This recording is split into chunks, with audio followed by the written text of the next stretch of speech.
Welcome into another episode of Home Field Advantage. Hope you're all having a great week or weekend, whenever and however you may be listening to us across our great country or our great land. My name is Will Highland, and I suppose that it's probably not the weekend if you're listening because I'm recording on Wednesday, December 4th, 2024, and I will also admit that it's been a long time since I did an episode. I don't think I've done an episode in like 2 full weeks. But, blame it on Turkey Day, blame it on the weather, blame it on my own laziness, blame it on whatever you'd like. Uh, but I apologize because there certainly hasn't been a shortage of sports news to talk about in that time frame. And I will also try my best to cover as much as I can tonight in a short episode. And I will also try to not bloviate as best I can.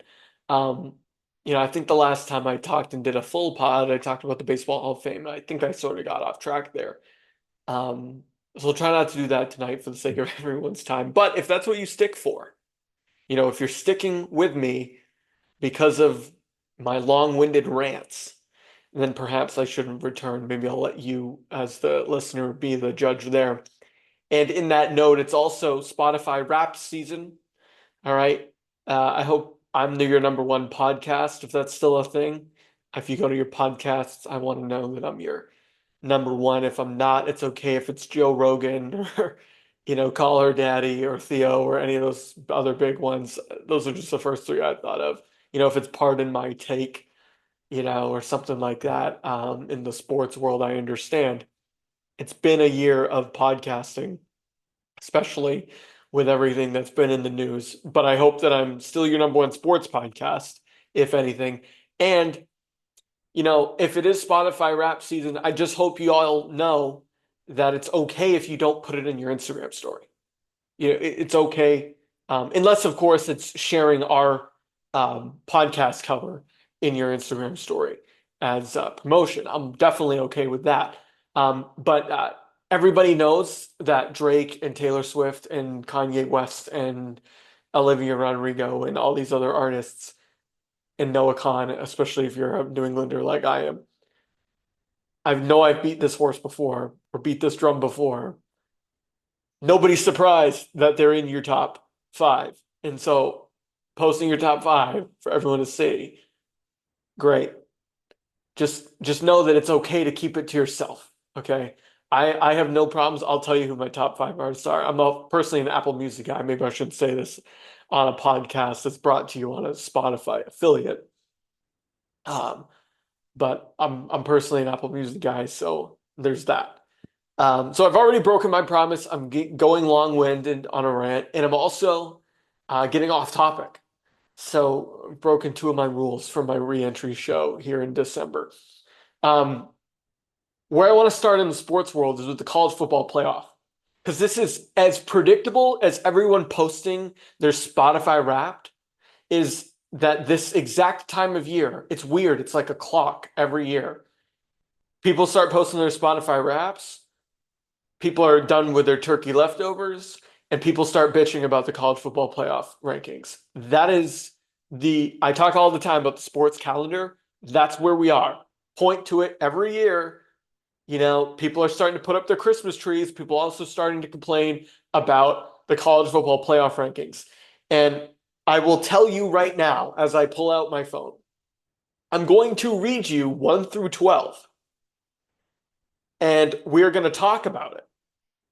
We're going to discuss, and we're going to have an emotional session together.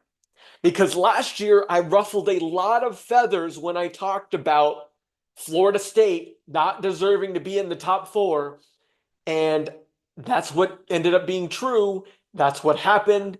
People came at me for it. And guess what? They got waxed by Georgia.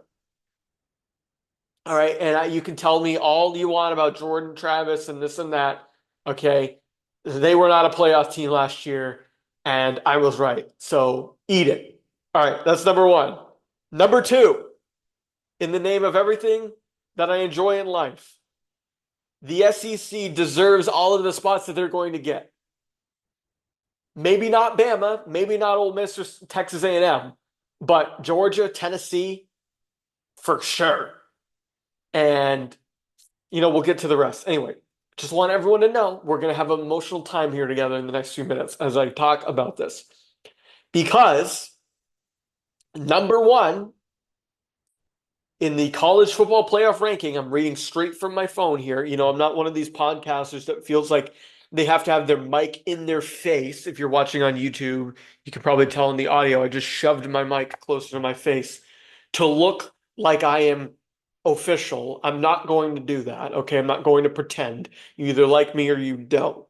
Here are and I'm going to have my phone out doing this. Here are the top 12, beginning with Oregon at number 1, followed by Texas at 2, Penn State at 3, Notre Dame at 4, UGA at 5, Ohio State at 6, Tennessee at 7, SMU at 8, Indiana at 9, Boise State at 10, Alabama at 11, and Miami at 12. So who's not in? Well, South Carolina's not in at 9-3. Mississippi, also known as Ole Miss, is not in at 9-3.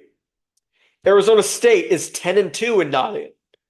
Iowa State is 10-2 and not in. All right. So what this tells me is that the committee values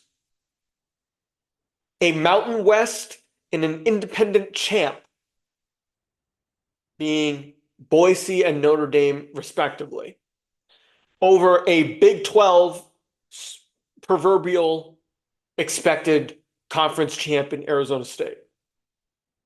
So BYU also at 18 at 10-2 left out. Clemson has a chance if they win the ACC.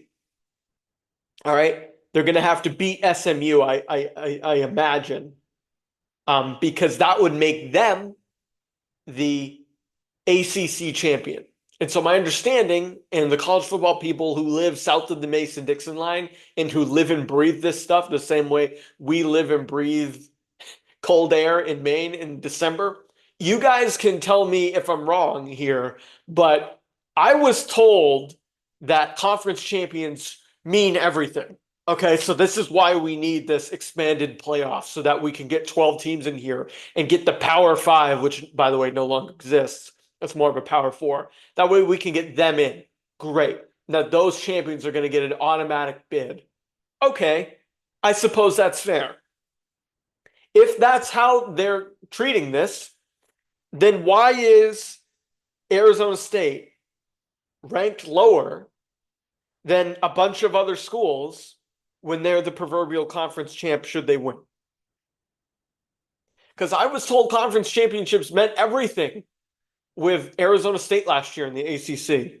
Or excuse me, with Florida State last year in the ACC.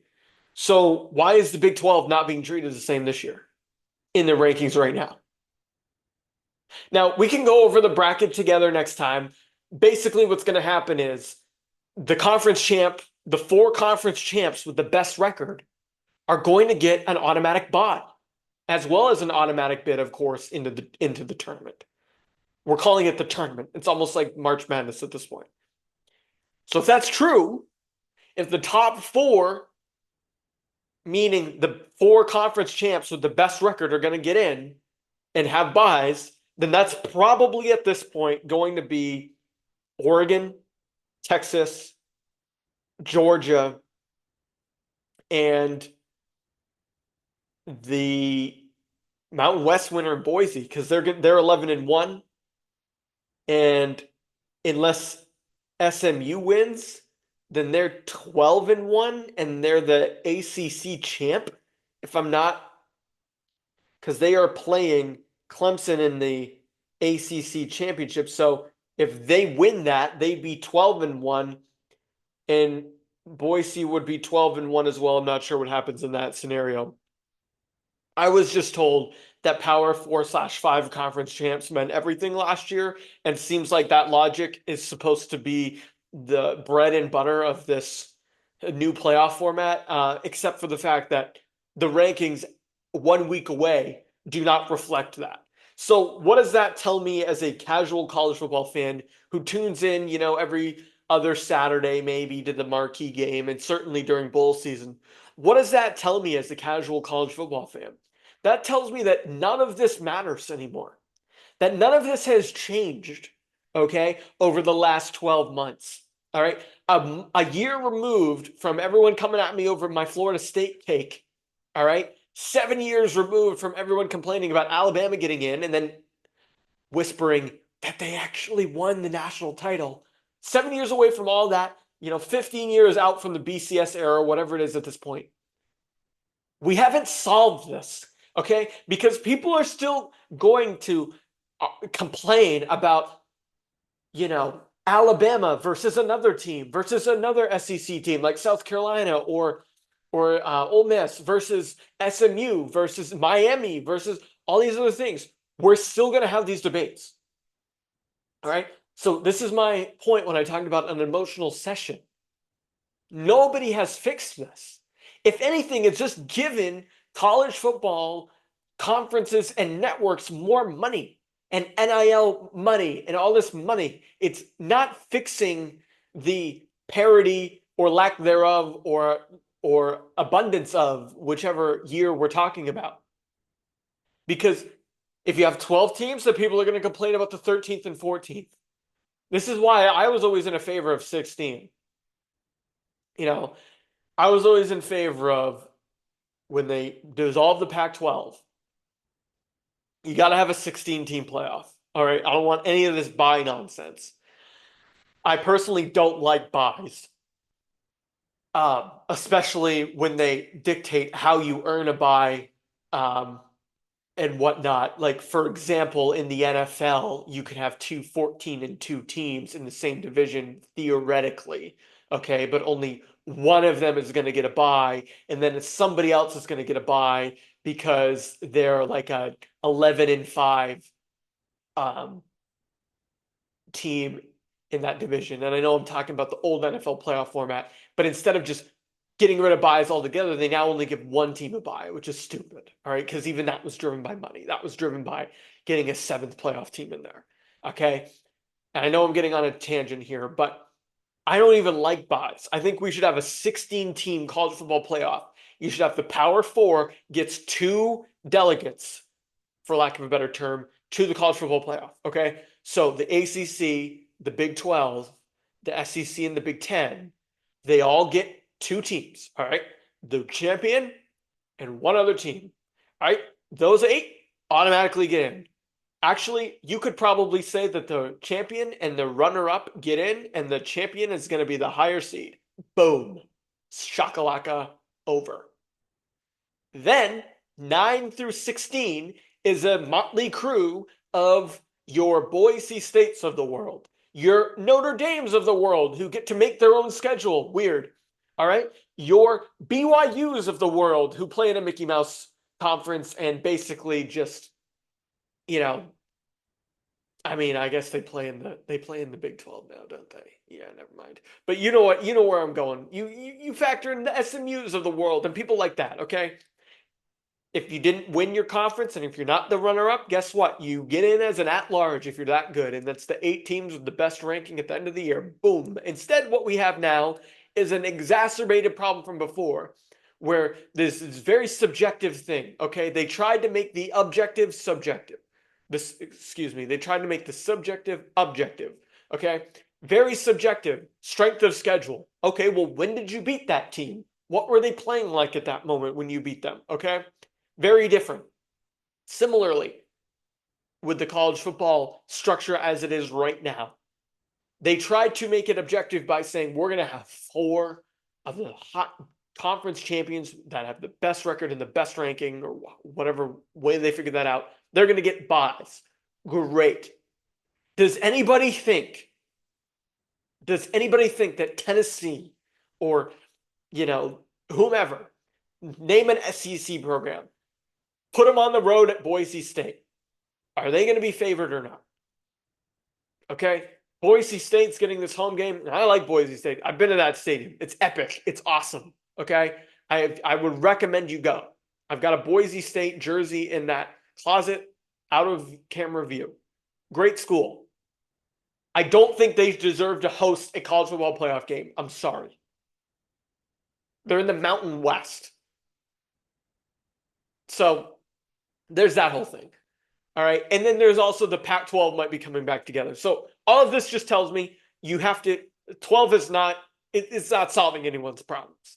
We're still having an emotional, cry session 12 months later. And around the same time, everyone does their Spotify Wrapped. So maybe your Spotify Wrapped should be how many minutes you spent complaining about who deserves to get into the college football playoff. All right.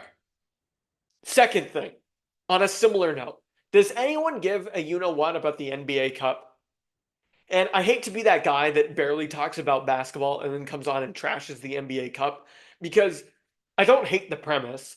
The premise is we need to have a competition in the middle of the season that draws people to their television screens in an era where we all have 70,000 streaming services and there's a million football games on and there's hockey games on and we're all spending time with each other at the holidays on the weekends too. So like the NBA is trying to draw you to their TV, which as a sports management guy, I understand. If I put my sport business hat on, I get it. But at the same time, if you're going to do that, then you have to be strategic about it. All right. What soccer does that's great overseas is they have all these random one-off competitions in the middle of the year. So the FA Cup in England, for those of you who follow the Premier League, usually features a bunch of different teams from all over, the soccer pyramid in that country. They also have the Europa League, the Champions League, the Europa Conference League, and all these other, sort of regional competitions within Europe that are interesting. Then they have another domestic competition called the League Cup, also known as the Carabao Cup, for those of you who like corporate sponsorship. And all of those things happen in the Premier League and across the rest of the soccer world that sort of add to the the mystique of the sport. Like all of a sudden you'll have Wrexham playing, I don't know, Crystal Palace. I'm just thinking of two random examples, okay? Or you have Arsenal playing some Mickey Mouse soccer club from, Nottinghamshire, West East Ham, United FC Wanderers or some crap you've never heard of. Josh Ricker could tell us a lot more about this stuff. Those things would generally be very cool in an American model. The difference is when you have Nuggets and Pistons on a Tuesday night, that's not interesting to anybody. All right? That's not interesting. I'm sorry. It doesn't matter how you put lipstick on a pig there. Okay? It's not interesting. Nobody gives a you-know-what about the NBA Cup. All right? Now, if what you did was you said, okay, we're going to have the NBA Cup. And here's what we're going to do. We're going to designate games designate a tournament in the middle of the year between, Thanksgiving and Christmas, where you say, guess what? We're not doing regular season games. We're not trying to double dip because that's the thing that really drives people nuts. Is they're like, well, this is a regular season game, but it's also a NBA Cup game. What am I watching? Whereas if you said, look, there's 3 weeks right here, especially this year where there's literally only 3 weeks between Christmas and Thanksgiving. If you had just set aside a round robin tournament, like what I'm going to talk about with the NHL is doing with their international stuff in a few months. I'm going to get to that in a second. If you did something like that, you just set aside, 8 to 15 days and said, we're going to start out with 30 teams. And guess what? The Celtics and the Dallas Mavericks get an automatic bye to the Final Four because they were the champions last year. Okay? So you give the Celtics and the Mavs Automatic Final Four bid. Great. Let's see if you can go knock off the remaining champs. Then you take the other 28 teams and you drag them all the way down. You go 28, 14, 7. And sorry, you go 28, 14, 7, and then you introduce the Mavericks, okay? So I guess the Mavericks make the final 8, and the Celtics get an automatic Final Four bid. That's what I would do. Yes, sorry.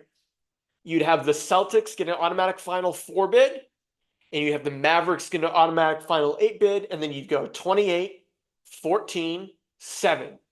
Then you bring in the Mavs, then you knock it down to 4. I guess that, no. Yeah, and then you knock it down to 4, and then how do you get the Celtics in there? I'm losing it here. Maybe you start at 30, then you get to 15, and then you introduce the Celtics get a bye to 16 or something like. I know I said earlier I didn't like buys, but if you're making up a brand new tournament and trying to and trying to uh, introduce something, then earning a bye by winning the championship or reaching it the year before, I think is a little bit better than finishing 10-3 in a Mickey Mouse College Football Conference. I digress. That's what you could do, and it would make a lot more sense than this sort of like miscellaneous crap, that we don't understand. If you did a draw like on draft night, hey, the NBA Cup draw, we already know who won the championship, so we already know the draft order. So we're just going to do a draw, and you seed that way. It would be even easier if you were the NHL and you had 32 teams, because then you could literally go 32, 16, 8, 4, 2, 1. That would make a lot more sense than this BS nonsense that nobody understands. Like point differential. Like if I have to think about point differential in basketball, it's a lot easier in soccer when you're talking about goal differential in some of these tournaments, even hockey, which the Four Nations Faceoff will have. That makes sense. Goal differential, I can subtract 2 from 4 in my head. I cannot subtract 37 from 73 without thinking about it for 5 seconds, 5 to 10 seconds. So the NBA in-season tournament, NBA Cup, whatever you want to call it, is a major whiff. The ratings show that. And I think with the abundance of football that's on in the months of November and December between college football and the NFL, you have to do a little bit better than giving me Nuggets and Sacramento Kings on a Friday night. Okay?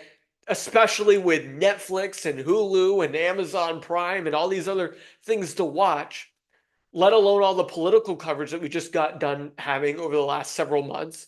For people to really tune into the NBA Cup, you have to make it something that makes sense to the casual viewer. Because your hardcore NBA fan is going to watch the Celtics game no matter what. A casual person like me, I have to understand and want to buy in. That's the difference here.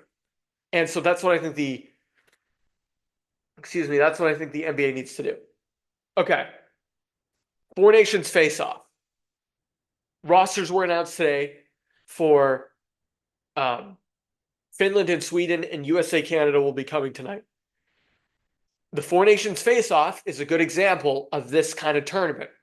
People have said that it's a appetizer for what we're going to get in the Olympics, right? Because it's only Sweden, Finland, the US, and Canada. We're missing Czechia, we're missing Slovakia, we're missing Russia, we're missing a lot of good hockey nations. And so it's going to be a little bit of an appetizer, and it's going to take place in Boston and Montreal during what normally would be the February break. It's very cool, and I like it. Okay? The difference here is this makes sense. Okay, you're having GMs from those countries pick teams, and then the teams are going to play a round robin tournament against one another. Then they're going to seed each other, and then they're going to have a gold, silver, and bronze winner with a 4th place, also known as loser, last place in a 4-person tournament. So that makes sense, and it's going to be best on best. You're going to see McDavid, you're going to see Matthews, you're going to see the best Swedish and Finnish players like Alexander Barkov and Elias Lindholm or Ukko-Pekka Luukkonen, who's been crazy for the Buffalo Sabres this year. You're going to get all of that, in this tournament. And it's fun because it gives something for people to talk about. Oh, in fact, as we've been recording, the Canada roster dropped. I'm running short on time here, but I'm going to go through this Canada roster and then I'll go through the rest and we'll see if the USA drops in the meantime. I imagine the USA has also dropped. Wow. I did not do this on purpose. But now we can react to all four rosters. All right. This is fun. This is a lot more fun than sitting around and encouraging me to watch, Spurs and Memphis Grizzlies on a Friday night. This is a lot more fun than complaining about if Miami or SMU should get into the top 12. I'm just saying. But here we are. And we'll start with, you know what? I'll do a tease for those of you who haven't heard these rosters yet. We'll start with Finland, who I learned earlier today is not a part of Scandinavia, even though they have a hockey rivalry with Sweden. They are technically a Northern European or a Baltic state. All right? Geography lesson for me. All right. Finland roster. Sebastian Aho from the Hurricanes, Joel Armia, Sasha Barkov from the Panthers, Michael Granlund, Eric Haula, Rupi Heinz, Capo Caco, Patrick Laine, Arturi Lehkonen, Anton Lindell, Eetu Luosterainen, Mikko Rantanen, and Teuvo Teravainen. All right, those are some hell of a names. Defensemen, these are a little tough. Jani Hakanpää, Miro Heiskanen, Asa Lindell, Nico Mikkola, also a Panther, Olli Mata from the Utah Hockey Club, Rasmus Ristolainen, a Philadelphia Flyer, and Juuso Valimaki, also from Utah. So you got a lot of Utah names on here, which is nice. You got a lot of Panthers. I think you have 4 Florida Panthers in the skater group here. You have a couple Montreal Canadiens. Interesting. Good roster. And then the goaltenders led by Jussi Saros and Ukko-Pekka Luukkonen, who I just mentioned. And there's also Kevin Lankinen from Vancouver, who's done a good job filling in with Thatcher Demko being hurt. All right, great. Nothing really stands out at me. All those names I expected to make. There's not a Finnish name on there or not on there that I am surprised by. Sweden, I am surprised that our good buddy Hampus Lindholm from the Boston Bruins, despite his injury, didn't make it on the roster. Chances are he could be a alternate in case someone else gets hurt on the defensive core in the meantime. But for Sweden, you have Victor Arvidsson from the Oilers, Jesper Bratt from the Devils, Led Carlson from the Ducks, Joel Eriksson Ek from the Wild, Philip Forsberg from the Predators, William Karlsson from the Vegas Golden Knights, Adrian Kempe from the Kings, Elias Lindholm from the Bruins, William Nylander from the Maple Leafs, Gustav Nyquist, shout out UMaine from the Nashville Predators, Lucas Raymond, who we saw a lot of last night with the Detroit Red Wings, Elias Peterson from the Canucks, and Mika Zibanejad from the Rangers. That's a hell of a forward group. I know I didn't go through the teams of the Finnish players, but that Sweden roster stacked up front. On defense, they've got Rasmus Andersson from the Flames, Jonas Brodin from the Wild, Rasmus Dahlin from the Buffalo Sabres, Mattias Ekholm from the Oilers, Gustav Forsling from the Panthers, Erik Karlsson from the Penguins, and Victor Hedman from the Lightning. That's another great defensive group right there. I have an idea, that maybe it's going to be Brodin and you can only skate 6 of them. That's crazy. And then the goalies are good friend Linus Ullmark, Jacob Markstrom from the Devils, and Philip Gustafsson from the Wild, with Ullmark, of course, being an Ottawa Senator now. Great. That's a great Sweden roster.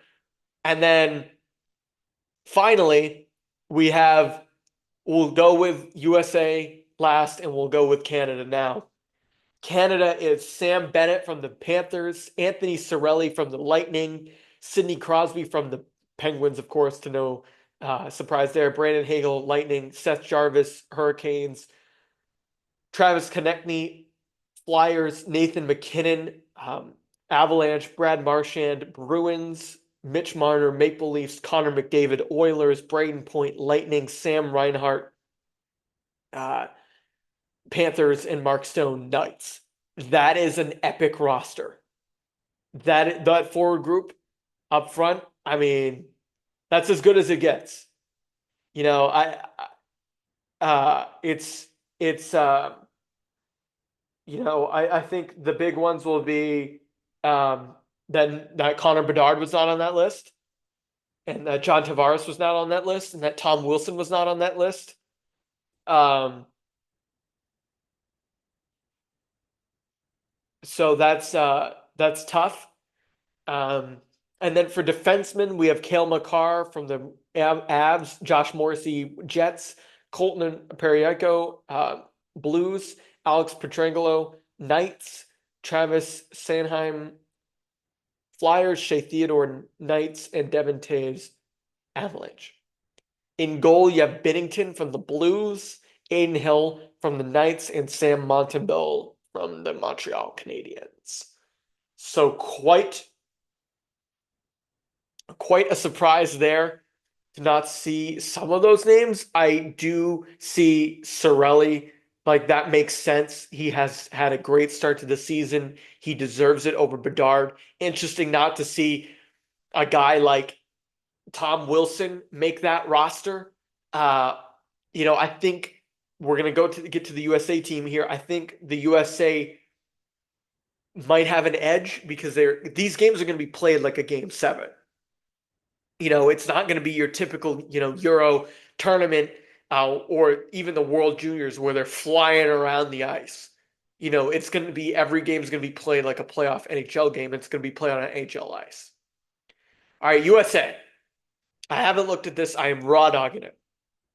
Forwards, Matt Boldy from the Wild, Kyle Connor from the Jets, Jack Eichel from the Knights, Jake Gensel from the Lightning, Jack Hughes from the Devils, Chris Kreider from the Rangers, Dylan Larkin from the Red Wings, Austin Matthews from the Maple Leafs, JT Miller from the Canucks, Brock Nelson from the Islanders, Brady Tkachuk from the Senators, Matthew Tkachuk from the Panthers, and Vinny Trocheck from the New York Rangers. They're really good down the middle. You go through that. You've got Trocheck, Matthews, Larkin, Jack Hughes, Jack Eichel in no particular order. Those are great. Those are great guys that can win faceoffs for you and score goals. Defenseman, Brock Faber from the Wild, Adam Fox from the Rangers, Noah Hannafin from the Knights, Quinn Hughes from the Canucks, Charlie McAvoy, our buddy from the Boston Bruins, Jacob Slavin from the Hurricanes, and Zach Werenski from the Blue Jackets. Werenski's having a great year. I think our defense is better than Canada's. You know, so that's incredible. And then you have the best goalie in the world right now, in my opinion, in Connor Hellebuyck from the Jets, as well as Jake Ottinger and Jeremy Swayman. Thatcher Demko, because he's hurt, is not on that roster. If not, that would have been very interesting. Obviously, you're bringing Hellebuyck, but you can only bring two out of the three. Are you bringing Swayman, Ottinger, or Demko? Turns out they can get two of them, and because of Demko's injury, it's Ottinger and it's Swayman. So that's a great roster. Everyone's going to be comparing you. Whoops, there's the volume. Everyone's going to be comparing USA Canada, and they're going to compare Sweden and Finland to one another. But you look at this in a vacuum with the four teams, it's very four evenly matched teams. I do think the USA is going to remain the favorite because of their goaltending and defensive depth. I also do think the United States is built better for a tournament like this.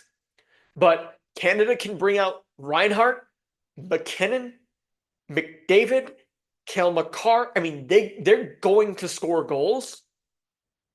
And I think um I think was Stamkos on that roster?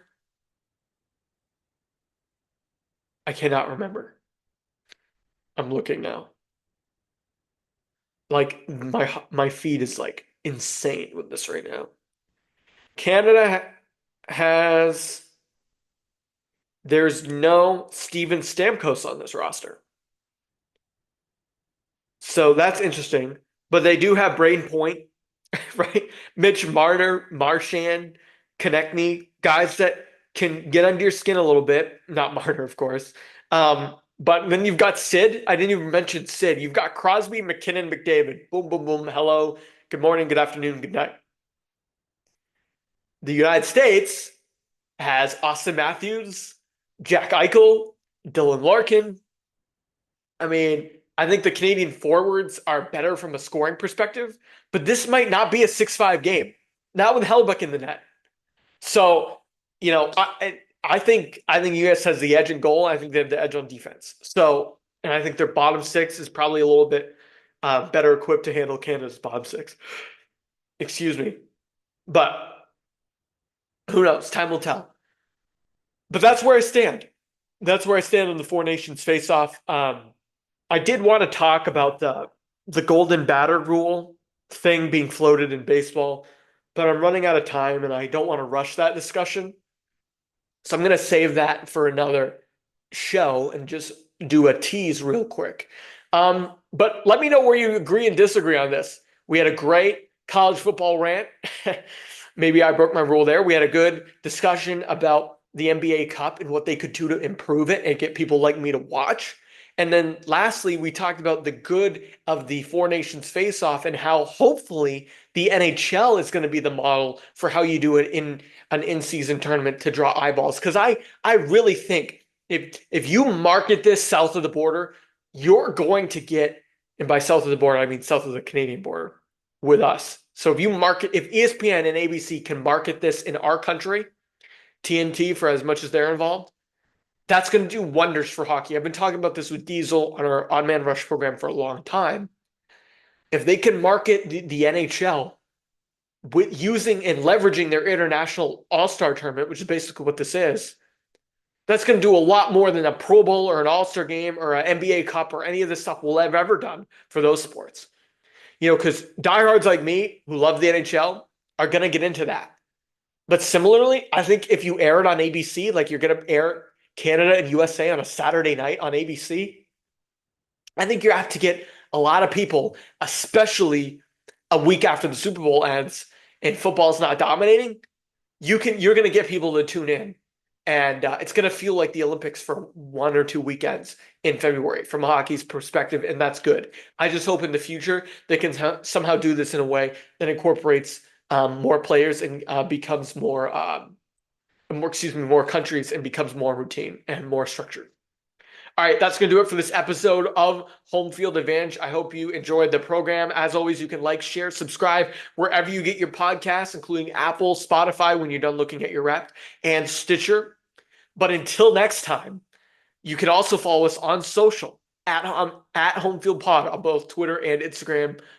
But while you're doing all of that, time will pass, and by then, we'll be ready for a new episode of Home Field Advantage. This has been this re-entry episode of Home Field Advantage. My name is Will Highland. Hope you enjoy the program. Have a great night.